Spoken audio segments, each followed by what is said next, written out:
ओम श्री गुरुभ्यो नमः। ओम श्री भवानी शंकराय नमः। ओम श्री मात्रे नमः। हिंदी शुक्रवार में आप सबका स्वागत है। आज हम सरल गीता का 15वां अध्याय करने वाले हैं, जिसे पुरुषोत्तम योग कहते हैं। तो चलो शुरू करते हैं।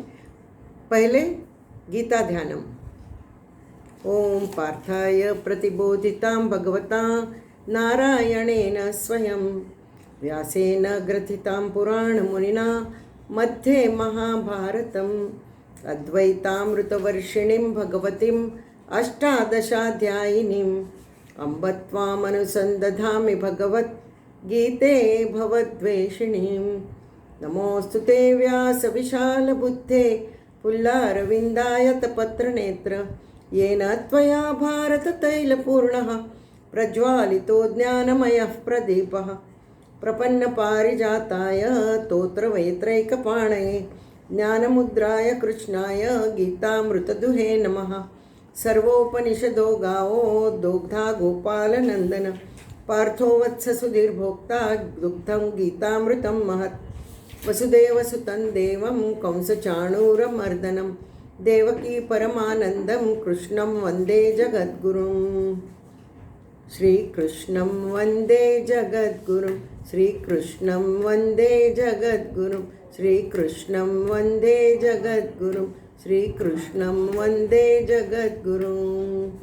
बोलो श्री कृष्ण भगवान की जय।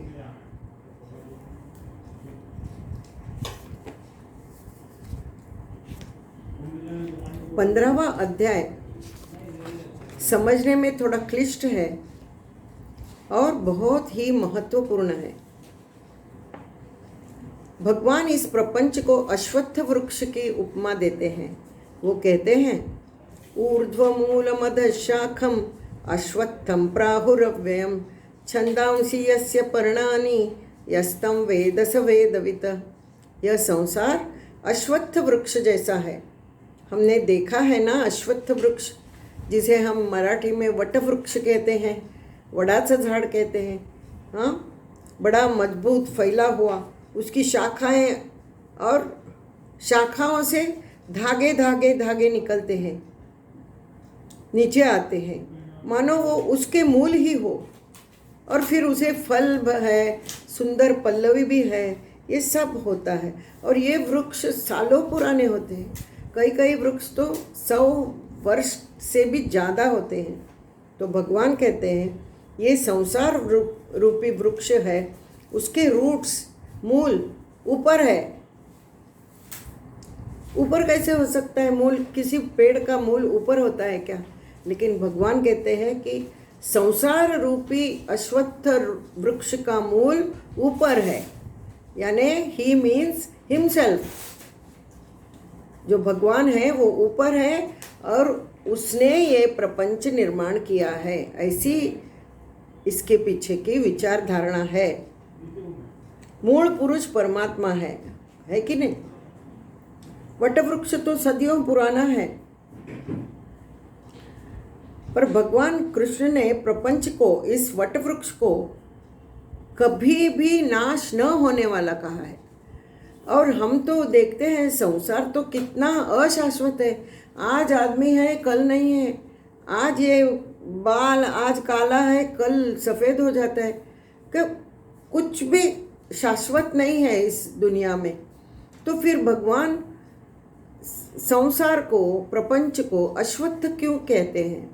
तो वो कहते हैं कि हम सब जानते हैं कि ये जीव सृष्टि एक ना एक दिन जाने वाली है, मरने वाली है, पर इससे अपना वंश खत्म होता है क्या? नहीं।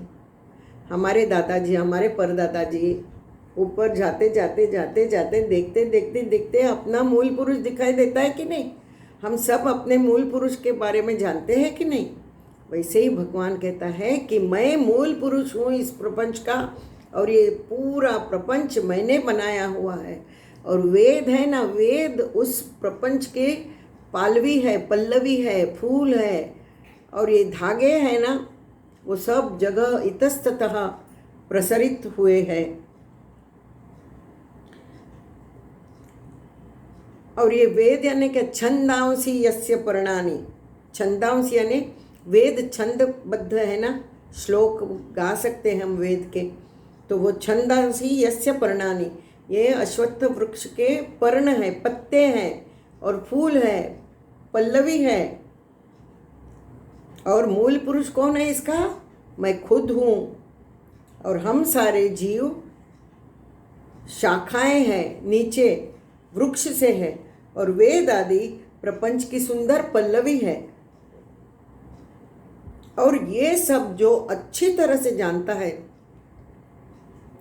वही सच्चा ज्ञानी पुरुष है, ऐसा भगवान कहते हैं। जीवन मरण का चक्र तो चलते रहता है, फिर भी प्रपंच कभी भी खत्म नहीं होता है। इसीलिए भगवान ने प्रपंच को अश्वत्थ वृक्ष की उपमा दी है। फिर आगे कहते हैं, अधश्चोर्ध्वं प्रसृतास्तस्य शाखा, अधश्चोर्ध्वं नीचे और ऊपर दोनों बाजू उसकी शाखाएं फैली हुई है। गुण प्रवृद्धा विषय प्रवाला, सत्व रज तम गुण युक्त, सब विषय युक्त, सब इतस्ततः वो वृक्ष बना है, पत्ते उसके फूल फल सब बने हैं। अधश्च मूलानि अनुसंततानि कर्मानुबंधीनि मनुष्य लोके, और आदमी जो कर्म करता है वो कर्म के मूल, हम बोलते हैं ना, उसे उसकी कर्म की शिक्षा मिल गई, पिछले जन्म में क्या कर्म किया होगा, है कि नहीं, बोलते हैं ना, वो कर्म है ना, कर्मानुबंधीनि मनुष्य लोके, कर्म डीप रूट्स उसके कर्म के, हमारे कर्म के डीप रूट्स नीचे है, नीचे है, सदियों पुराने हैं। तो कर्मानुबंधीनि मनुष्य लोके ऐसा कहा है।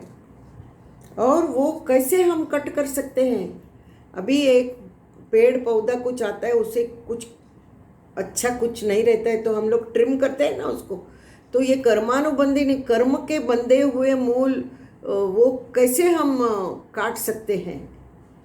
असंग शस्त्रेण दृढ़ेन चित्वा, क्या कहते हैं,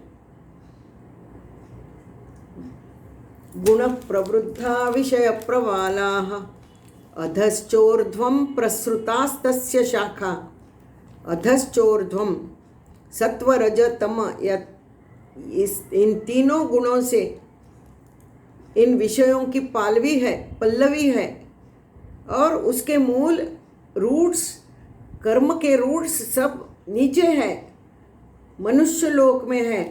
और वो कैसे हम काट सकते हैं, अधश्च मूलानि अनुसंततानि कर्मानुबंधीनि मनुष्य लोके, कर्म रूपेण वो रूट सब मनुष्य लोक में है। तब क्या करना चाहिए उसे, अश्वत्थमेनं सुविरूढ़ मूलम असंग शस्त्रेण दृढ़ेन छित्वा, कुराड़ी से उसको काटना चाहिए। कैसी कुराड़, असंग शस्त्रेण, असंग यानी हम बोलते हैं ना अच्छे कर्म से, सत्संग से उसे दृढ़ेन छित्वा, हम जितना जितना सत्संग करते जाते हैं वैसे वैसे हमारे कर्मानुबंधानि मनुष्य लोग के जो होते हैं वो ट्रिम होते हैं। हम लोग जैसे पेड़ पौधों को ट्रिम करते हैं वैसे सब ट्रिम होते हैं और ऊपर जाने के लायक हम बनते हैं, ऐसा भगवान बोलते हैं। अभी भगवान को योग क्यों कहा है, पुरुषोत्तम क्यों कहा है, क्योंकि देखा जाए तो अपना ये प्रपंच वृक्ष तो है, वो मूल पुरुष है, इसीलिए वो उत्तम पुरुष है। उसके सिवा जगत का हमारा मूल पुरुष कुल पुरुष है, इसलिए हम लोग हैं। वैसे भगवान मूल पुरुष है, इसलिए ये प्रपंच है, इसीलिए वो उत्तम पुरुष है, सबसे नंबर 1 है वो, है कि नहीं। और क्या, वो सब संभालता है, वो सृष्टि स्थिति लय सब करता है, सब करता है। वो सृष्टि तैयार भी करता है, उसका पालन पोषण भी करता है और उसका लय भी करता है। और हमारी जो मनुष्य के अंदर जो फैक्ट्री चल रही है, कौन करता है? वो कौन करता है? हमें भूख कैसी लगती है? वो इधर दिया है, अहम वैश्वानरो भूत्वा प्राणिनाम देहमाश्रितः। क्या कहते हैं भगवान? मैं वैश्वानर हूँ, अहम वैश्वानरो भूत्वा प्राणिनाम देहम आश्रितः। मैं पेट की आग बोलते हैं ना, पेट की आग, उसे वैश्वानर बोलते हैं। वो मैं पेट में स्थित हूँ, उस रूप में मैं पेट में स्थित हूँ। और 4 तरह के फूड होते हैं, जो चूसने वाले, वो चबा के खाने वाले, जो गल्प करने वाले, हाँ, ऐसे 4 तरह के होते हैं। तो वो सब मैं पचाता हूँ, जीर्ण करता हूँ, सब मैं ही करता हूँ। फिर उससे ब्लड होता है, फिर ब्लड से, ये बड़ी फैक्ट्री है ना अपने शरीर की, बिना कुछ हम किए हुए अपने आप अंदर से चलती रहती है। तो भगवान कहता है वो सब मैं चलाता हूँ। तो सृष्टि का स्थिति, लय और पालन पोषण सब मैं करता हूँ। इसीलिए वो सबसे उत्तम पुरुष वो है, इसीलिए उसको पुरुषोत्तम योग कहा है। मुझसे जितना बना उतना मैंने ये एक्सप्लेन करने की कोशिश की है। ये मुझे 15वां अध्याय इतना अच्छा होकर भी, इतना महत्वपूर्ण होकर भी, वो मेरे जैसे साधी मैं विद्वान नहीं हूँ, आप सबको मालूम है। मैं तो सादी सुधी एक स्त्री हूँ, लेकिन फिर only because I am interested I am doing this studying. And जैसे मैं समझ पाती हूँ, जैसे मैं, इसीलिए मैंने सरल गीता नाम रखा है। जैसे मैं सरलता से आपको समझा पाती हूँ, वैसे मैं समझाती हूँ। भगवान, मेरे हाथ से कुछ भी आज मेरे मुंह से रॉन्ग निकला हो तो बड़े दिल से मुझे क्षमा करो और सबको अच्छा करो, सबका। सर्वे भवन्तु सुखिनः, सर्वे सन्तु निरामयाः, सर्वे भद्राणि पश्यन्तु, मा कश्चित् दुःखम् आप्नुयात्। ओम शांति शांति शांति। बोलो कृष्ण भगवान की जय।